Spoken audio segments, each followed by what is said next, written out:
Hey, Clean. Are you wondering how to create successful marketing campaigns? I've been there, we've all been there, trying to identify what tactics to leverage and what you should do to create your desired outcomes through marketing. Well, today I'm going to give you just a simple framework to follow to help you create successful marketing campaigns.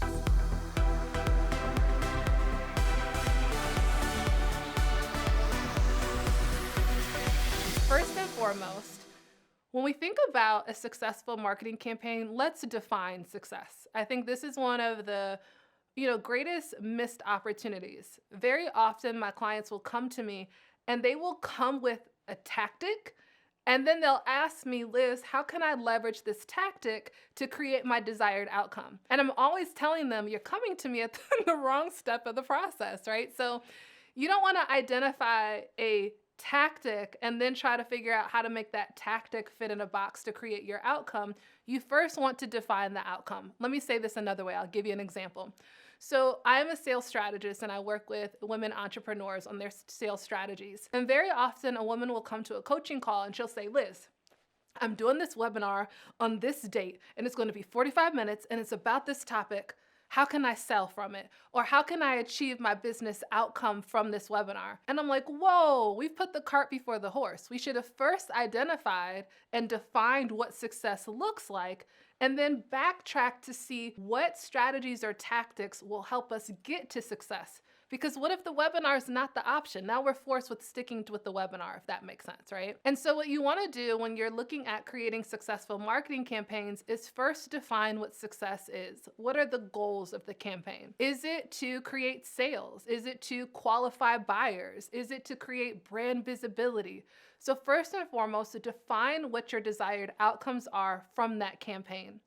And make sure you quantify them as well. So is it that I want this marketing campaign to produce 3 new clients? Or is it that I want to increase visibility and attract 100 potential leads from my email list? Make sure that you define that. Then, once we've identified what the outcomes are for this campaign, we want to think about who the buyer is.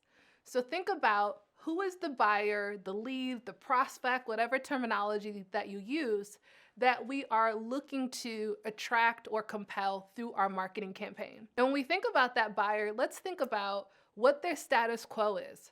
What are they dealing with right now? What are they interested in? What's their pain? What resonates with them? And we want to look at, once we've identified that buyer, how do we get that buyer to our desired outcome? It's like reverse engineering the process. I always say that it's kind of like feeding them ice cream, but it's like hiding the spinach in the ice cream. Is that a real thing?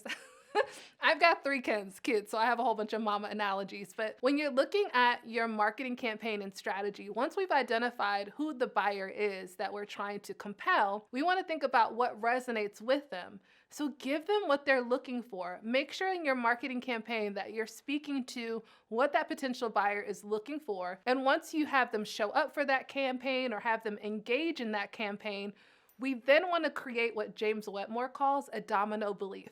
So now that you're here, you're in this status quo, but now I want to plant this domino belief that now plants an idea of, oh, wow, I now need this outcome, or I now need this strategy. And that is what you're going to feed them. That's like the spinach that you're going to feed them that gets them to the outcome of your marketing campaign. So just to kind of backtrack a little bit, we need to define success. We want to think about the prospect or buyer that we're looking to compel. We need to identify what resonates with them, and we need to deliver the hook of what they're looking for, but also plant the domino belief of what they need or what it is that we're selling. Also, when you're creating a successful marketing campaign, you want to make sure that you have metrics for success. Not only the success of the outcome, but metrics along the way. How will you know that you're on track? That's what KPIs are for, right? So key performance indicators. What are those triggers along the way which are going to help you know that we're on the right track and this campaign is successful versus, oh, we're hitting the mark here. How can we call an audible and make sure that we better align and calibrate to hit our desired outcomes at the end? And then also finally, when you're mapping out your marketing campaign, think about who you need to be successful. So as you map out this campaign, Do you have the bandwidth to do this successful? Do you need to look at outside contractors? Do you have the right team members involved to help yourself hit success with this campaign? If you focus on making sure that you understand success, you understand the prospective buyer or audience, you understand their needs, you make sure that you plant that domino belief throughout the campaign, and that you have KPIs to track success along the way, and that you have the right people in place and the right team members to set yourself up for success. All right, so let's put this plan into action, and let me give you a real world scenario, right? So when we're thinking about a successful marketing campaign, again, this campaign should help us reach a milestone or revenue goal for our business. So let's say I look at Q1 of my business and I know in Q1 that I want to do, let's just keep round numbers. Let's say I want to do $100,000 in new business in Q1. And then when I look at my average client size or my average deal size, I know that, goodness, if my average deal size is $10,000, all right, stay with me. It's just going to be basic math, I promise. No algebra or trigonometry here. But let's say that I know my average deal size is $10,000. So $100,000 divided by $10,000 means that I need 10 clients in Q1 to hit my revenue goal. And so now we look at marketing campaigns, okay? So what type of successful marketing campaign can I create to help us achieve our goal of 10 new clients? And so we want to start with that goal in mind, right? That's our definition of success, is we're really trying to look at how we can land these 10 new clients. And so we think about what efforts could we institute that would help us attract these new clients. So I have success, which is 10 new clients. And then I think about who my buyers are. So if I'm looking at what efforts could I institute to help attract those buyers, I might look at what would be compelling to those buyers. And let's say that my ideal buyer is a busy executive who's hard to reach, but they love lunch and learns. On their lunch break, now with COVID and isolation, they're looking for ways to double dip, have lunch, but also have professional development. So I might decide, oh my gosh, a lunch and learn would be a perfect avenue, a perfect campaign for us to reach this ideal buyer that we're trying to convert. And then from there, again, now I'm starting to go to domino belief. I need to think about what resonates with them. So I'm looking into the status quo of that buyer.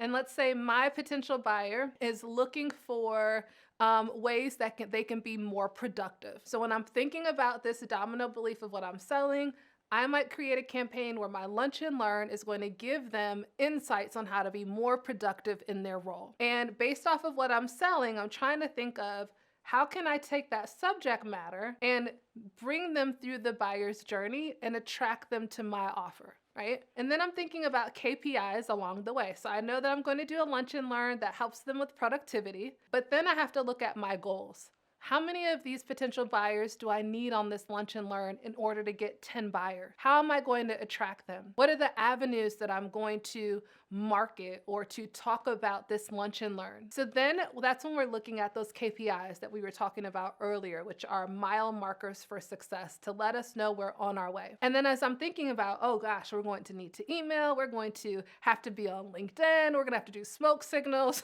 all of these things to make sure that we're attracting the right number of executives to attend this lunch and learn. And as I'm looking at that, I might realize, gosh, I need a graphic designer. I need a copywriter involved in this. I need someone who's helping us with our email list. I need someone to run the lunch and learn. I need someone who's having these conversations with them if they have questions about the lunch and learn. So now I'm identifying who are the team members that I need to have involved for this campaign. So that is just like reverse engineering and showing you a real world scenario of what this might look like for you. Now that you know how to create successful marketing campaigns, I have another video for you where we'll dive deeper into what role social media plays in creating successful marketing campaigns. If you're looking for more strategies to attract and land 5- and 6-figure corporate clients, you can sign up for our advanced masterclass at thebigmoneymovement.com. Or you can just click for our next video to make sure that you binge all of our strategies so that you can attract big money in your business. Let's step over